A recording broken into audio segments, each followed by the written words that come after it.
For today's buttercream piping tutorial, I will be teaching you how to pipe a pumpkin using buttercream frosting.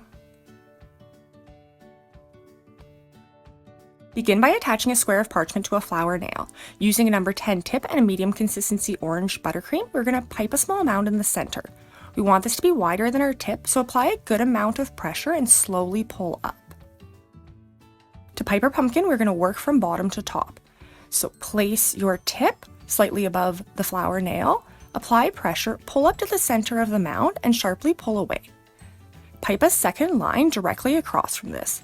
You want it to meet at the top but not overlap. Pipe a third line in between those first two lines, and a fourth one on the opposite side. So now we're going to come in and we're going to fill in those little gaps. So we're going to apply pressure, pull up, and then sharply pull away once we reach the top. All of these instructions and the buttercream recipe can be found down below, so make sure to check that out as well.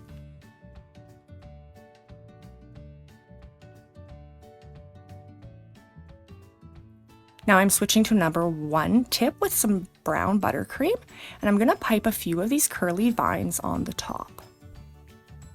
These add a lot of great texture, and they're great for covering up imperfections as well. You could use a leaf piping tip, but I wanted something smaller, so I cut my own, and I actually have a full video on this. I'm going to link it here for you as well as down below. To finish off our pumpkin, we're just going to add a stem, and I'm using a number 5 tip with some brown buttercream again.